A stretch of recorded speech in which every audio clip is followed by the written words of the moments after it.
¿Por qué? ¿Por qué es una pregunta que me hacen los padres todo el tiempo? ¿Por qué mi hijo padece autismo?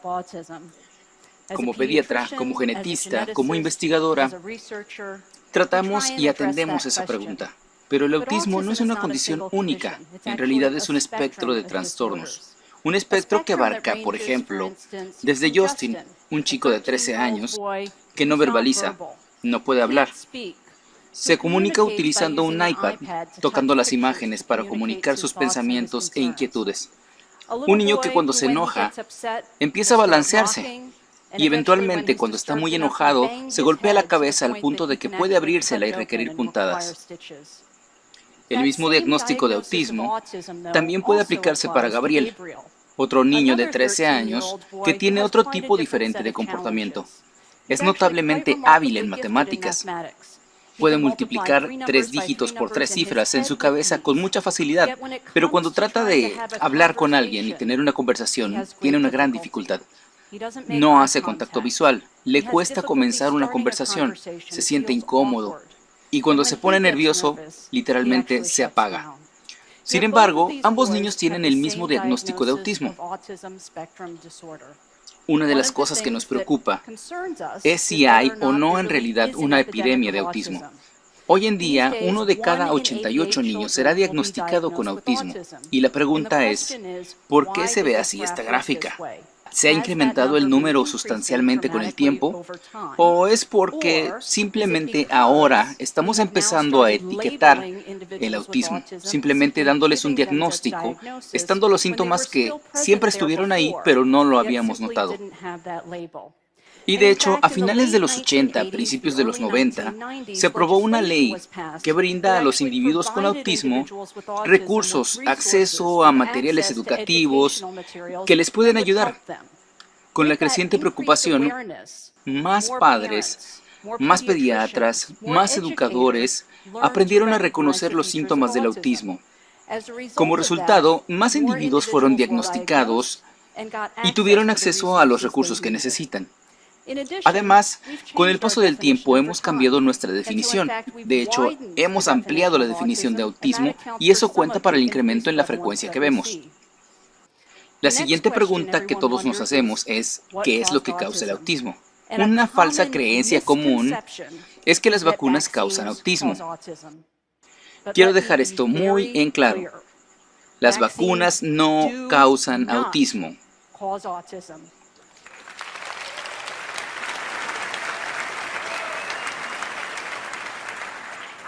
De hecho, la investigación original que sugería que esa era la causa era completamente fraudulenta. En realidad, fue retirada de la revista The Lancet, en donde había sido publicada, y al autor, un médico, se le retiró su licencia. El Instituto de Medicina, el Centro para el Control de Enfermedades, ha investigado esto muchas ocasiones y hay evidencia creíble de que las vacunas no causan autismo. Además, uno de los ingredientes de las vacunas, algo llamado timerosal, que se creía que era la causa del autismo, fue extraído de las vacunas en el año 1992. Y pueden ver que en realidad no afectó la frecuencia del autismo. Así que de nuevo, no hay evidencia de que esta sea la respuesta. Así que la pregunta sigue siendo, ¿qué es lo que causa el autismo? En realidad, probablemente no haya una sola respuesta. Así como el autismo es un espectro, hay un espectro de etiologías, un espectro de causas. Basados en los datos epidemiológicos, sabemos que una de las causas, o una de las asociaciones, mejor dicho, es la avanzada edad de los padres. Esto es, a mayor edad del padre en el momento de la concepción. Adicionalmente, otro periodo vulnerable y crítico, en términos del desarrollo, es cuando la madre está embarazada. Este periodo, mientras se desarrolla el cerebro del feto, sabemos que exponerse a ciertos agentes puede incrementar el riesgo de autismo. En particular, hay una medicina, el ácido valproico, que las madres con epilepsia a veces toman, que sabemos que puede incrementar el riesgo de autismo. Además, puede haber agentes infecciosos que causan también el autismo. Una de las cosas en las que me he centrado mucho en los genes que pueden causar el autismo. Me centro en esto no porque los genes sean la única causa del autismo, sino porque es una de las causas que podemos ya definir y podemos entender mejor la biología y entender mejor cómo funciona el cerebro, de manera que podemos diseñar estrategias para poder intervenir.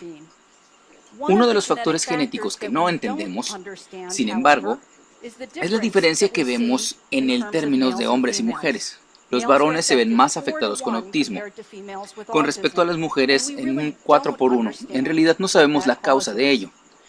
Una forma en la que podemos entender que la genética es un factor es mirando algo llamado la tasa de concordancia. En otras palabras, si un niño tiene autismo, ¿cuál es la probabilidad de que otro hermano en esa familia tenga autismo? Podemos ver particularmente esto en 3 tipos de hermanos: gemelos idénticos, gemelos que en realidad comparten un 100% de su información genética y compartieron el mismo ambiente intrauterino, con respecto a gemelos que en realidad comparten un 50% de su información genética, con respecto a los regulares hermano-hermana, que también comparten 50% de la información genética, pero no en el mismo ambiente intrauterino. Y cuando observamos los índices de concordancia, una de las cosas sorprendentes que se pueden ver es que en los gemelos idénticos su tasa de concordancia es del 77%. Sin embargo, no es el 100%.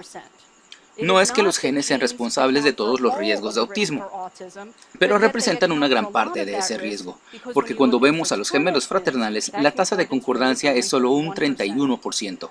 Por otro lado, hay diferencias entre esos gemelos fraternos y los hermanos, sugiriendo que hay exposiciones comunes entre los gemelos fraternos que pueden no ser compartidos comúnmente con los hermanos solos. Esto nos brinda algunos datos de que el autismo es genético, pero ¿qué tan genético es? Al compararlo con otras condiciones con las que estamos familiarizados, como el cáncer, enfermedades del corazón, diabetes, de hecho, la genética juega un rol mucho mayor en el autismo con respecto a cualquiera de las otras condiciones. Pero con esto no nos dice cuáles son los genes. No nos dice ni siquiera en un niño si es un gen o una combinación potencial de genes. Y en realidad, en algunos individuos con autismo, es genético. Es decir, que es un solo, poderoso y gen determinístico que causa ese autismo. Sin embargo, en otros individuos es genético. Esto es que en realidad es una combinación de genes, en parte con el proceso de desarrollo, el que al fin de cuentas determina el riesgo del autismo. No sabemos de ninguna persona necesariamente cuál de las dos respuestas es hasta que empezamos a escarbar más profundamente. Así que la pregunta sería, ¿cómo podemos empezar a identificar qué genes exactamente son?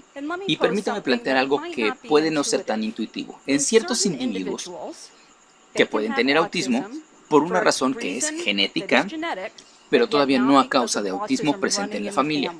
La razón es porque en ciertos individuos que en realidad pueden tener cambios o mutaciones que no se transmiten de la madre o del padre, sino que comenzaron en ellos.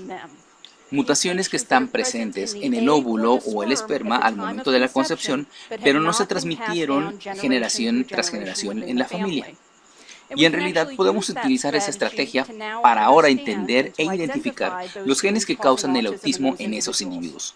De hecho, en la Fundación Simons tomamos 2.600 individuos que no tenían antecedentes familiares de autismo y tomamos a sus niños y a sus madres y padres y los usamos para tratar de entender cuáles eran los genes que causan el autismo en esos casos. Para hacer esto, de hecho, tuvimos que ser capaces de ver toda la información genética y determinar cuáles son estas diferencias entre la madre, el padre y el niño. Haciendo esto, me disculpo por usar una analogía obsoleta de las enciclopedias más que Wikipedia, pero voy a hacerlo para tratar y ayudar a demostrar el punto de cómo hicimos el inventario. Tuvimos que ser capaces de ver una cantidad enorme de información. Nuestra información genética está organizada en un conjunto de 46 volúmenes. Y teníamos que ser capaces de revisar cada uno de esos 46 volúmenes, por lo que en algunos casos a veces solamente falta un volumen. Tuvimos que hilar en más fino, sin embargo, y tuvimos que abrir dichos libros. En algunos casos el cambio genético era más sutil. Podría haber sido un solo párrafo el que faltaba, o incluso mucho más sutil que eso, una sola letra. una en 3.000 millones de letras, que se cambió, se alteró y que tuvo profundos efectos en términos del funcionamiento cerebral y que afecta el comportamiento. Al hacer esto con las familias, fuimos capaces de revisar aproximadamente 25% de los individuos y determinar si existió un solo factor genético poderoso causante del autismo en estas familias. Por el otro lado, hay un 75% que todavía no hemos descubierto.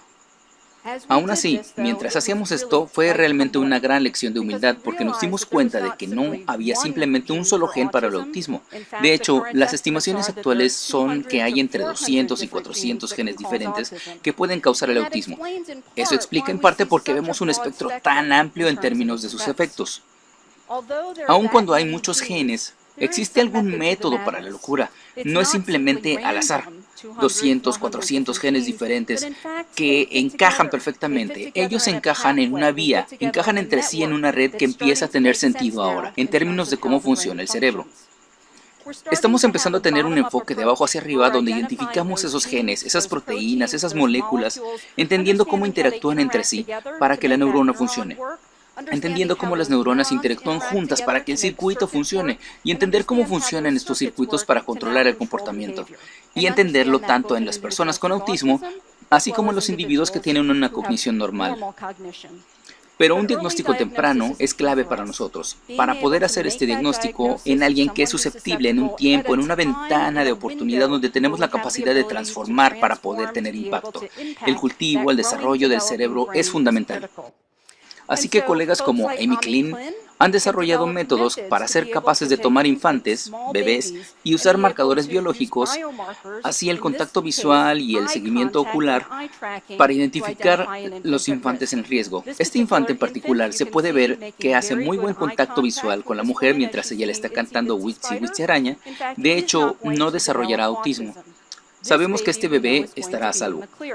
Por el contrario, este otro bebé desarrollará autismo. En este niño en particular pueden ver que no hace un buen contacto visual.